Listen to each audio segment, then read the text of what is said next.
Assalamualaikum warahmatullahi wabarakatuh. Jumpa dengan Opa Singa Tua di Jumat yang mulia ini. Oke, memang beberapa hari ini ada di studio kecil Opa, studio yang ala kadarnya lah, ya kan, manual, tapi di bawah asik aja.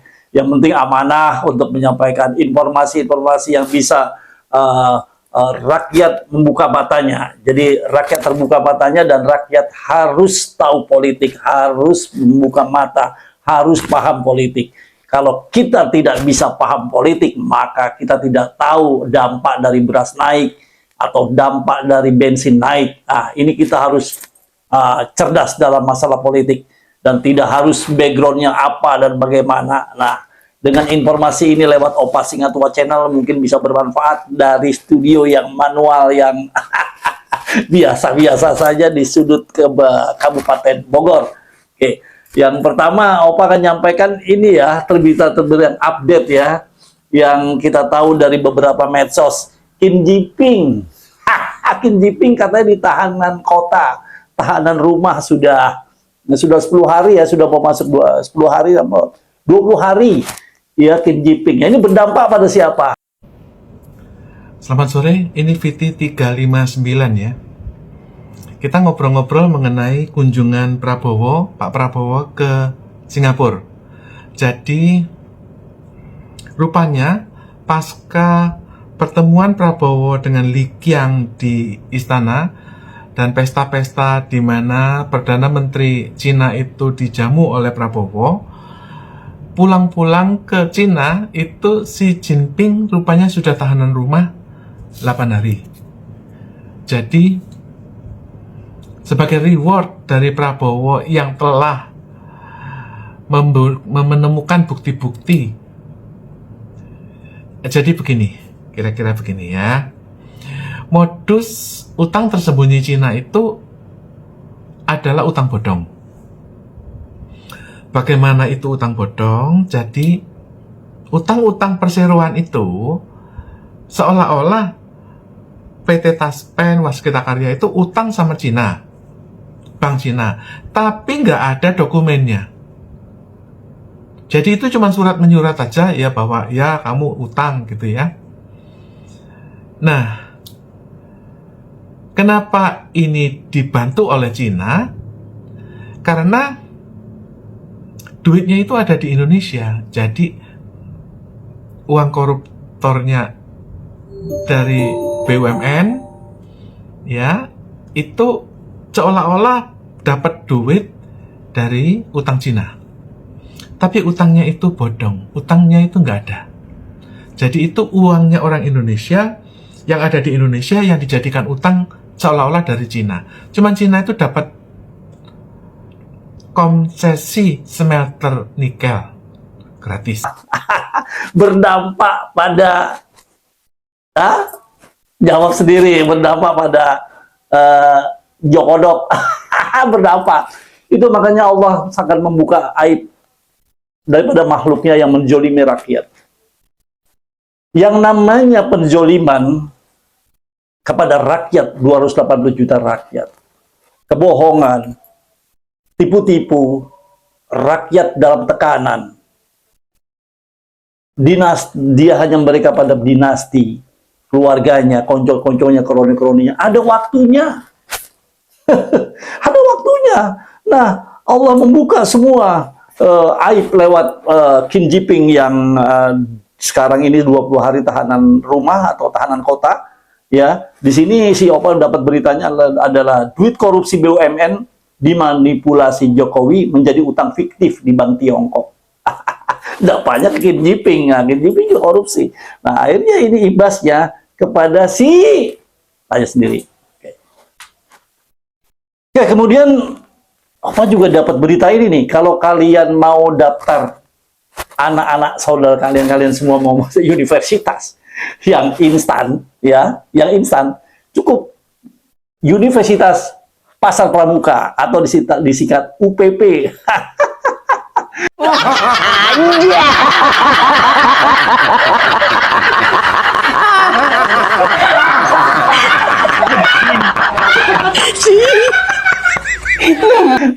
langsung nggak perlu belajar. Duit kalau nggak salah berapa harganya ya? Kalau pernah Opa investigasi sih sampai 5 jutaan, 6 jutaan kalau untuk kayak kita gitu ya, kayak untuk ya.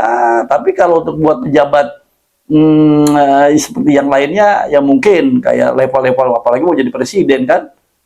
Ini yang bicara ini ya, yang bicara langsung siapa dari PDIP itu. Ya. Anda mengklaim bahwa ijazah Jokowi ini dicetak secara terburu-buru di Pasar Pramuka jelang pencalonannya Gubernur DKI Jakarta. Kata siapa, Pak?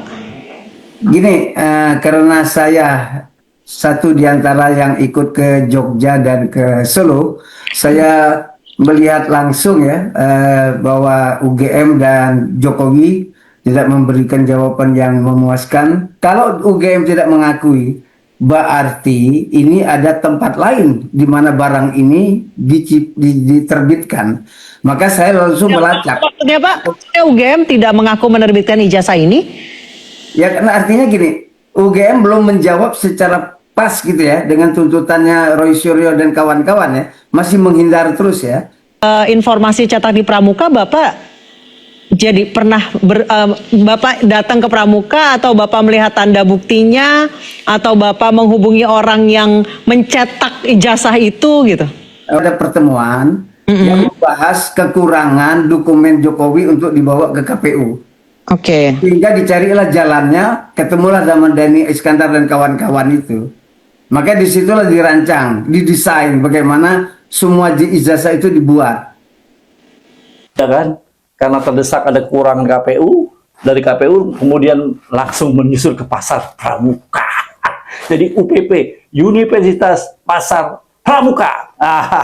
Yang mau instan yang punya anak, ya silakan. Tapi udah dibakar sekarang, udah habis. Kemarin juga Opa mau investigasi, mau lihat-lihat, udah habis, hangus terbakar. Oke, enak ya. Ya ini siapa namanya, Betor Suryadi ya, ungkap ijazah Jokowi hasil cetakan di Pasar Pramuka. Kacau, kacau ini negeri, kacau. Nah kita sebagai rakyat sekarang gimana? Mau bodo amat? Ya nggak juga lah. Mau kita juga harus bisa berpintar lah dalam menyikapi nasib bangsa sekarang. Ya, apalagi kita lihat nih ya hal-hal yang janji-janji manis yang menjadi petaka buat dirinya sendiri ya. Contohnya Gibran menjanjikan 19 juta lapangan kerja. Gagal. Tai kucing.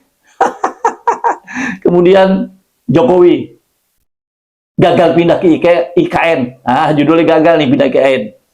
Kemudian mantunya Bobi Nasution gagal membegal pulau.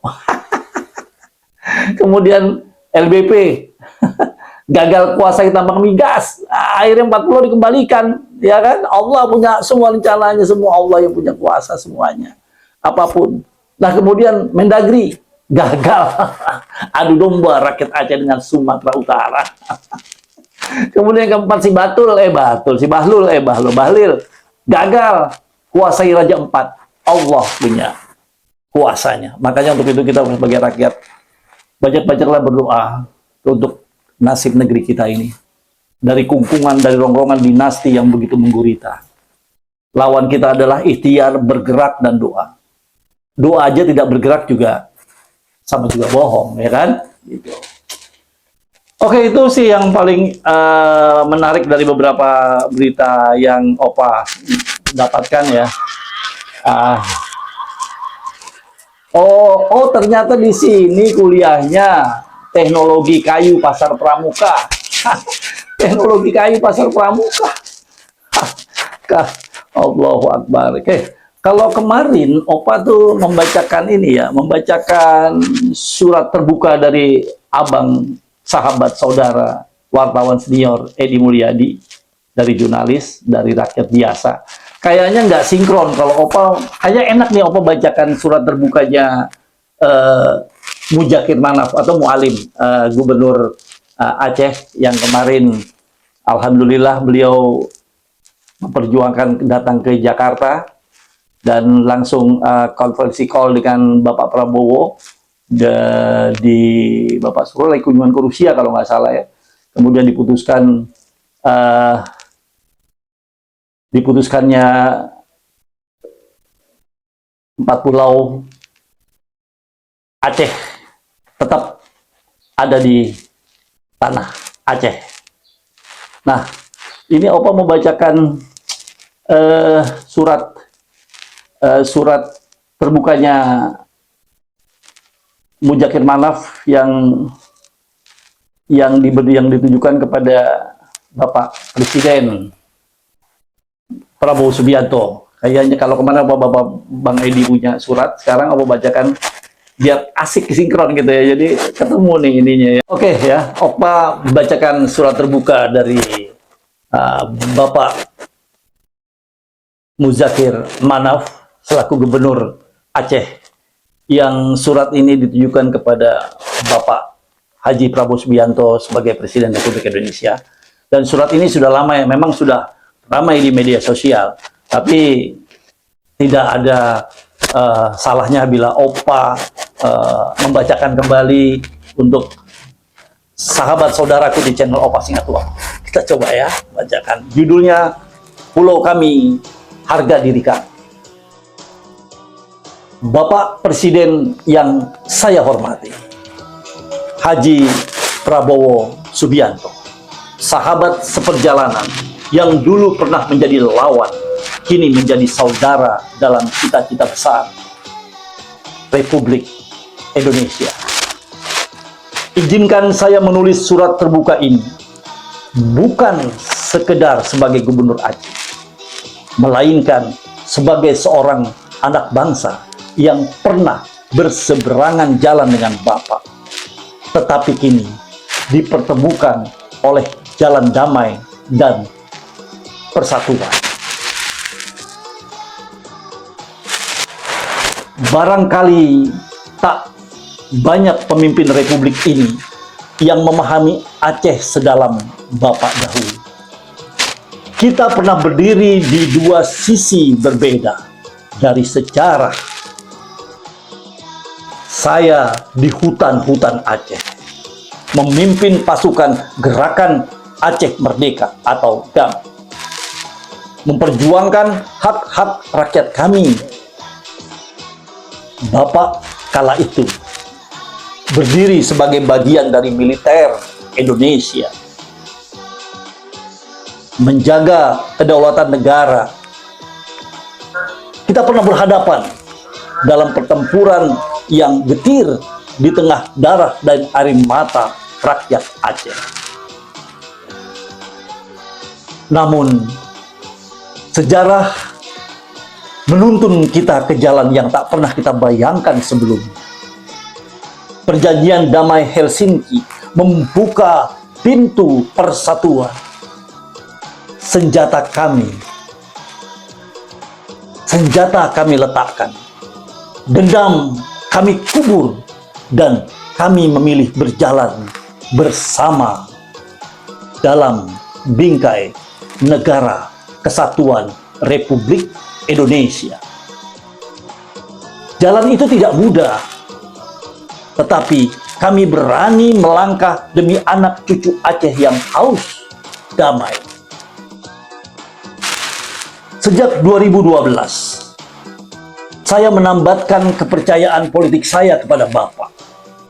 Ketika banyak pihak mempertanyakan pilihan politik saya itu, saya meneguhkan hati bahwa Bapak dapat dipercaya. Ketika banyak pihak ragu, saya percaya pada keberanian dan ketulusan Bapak dalam kemenangan maupun kesalahan. Kami berdiri di belakang Bapak hingga hari ini ketika Bapak memimpin negeri sebagai Presiden Republik Indonesia. Nah, itu surat dari Gubernur Aceh, Bapak Muzakir Manaf atau dipanggil Mualim. Beliau begitu sederhana. Beliau tidak, dalam surat ini beliau tidak mengatasnamakan identitas beliau sebagai Gubernur Aceh, tapi beliau berkata dalam surat ini mewakili rakyat Aceh, mewakili rakyat Aceh. Beliau berbicara ke belakang ketika saat berhadapan dengan militer Indonesia, dan kebetulan Bapak Prabowo waktu itu yang memimpin militer pada saat permasalahan di Aceh.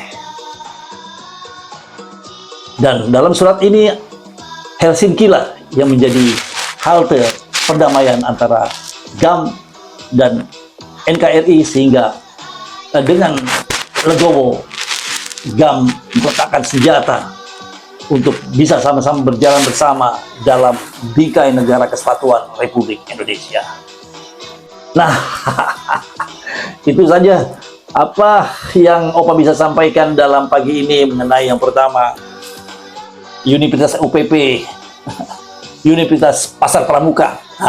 Kemudian kegagalan-kegagalan dinasti yang satu persatu yang Opa jabarkan dari medsos yang sedang ramai.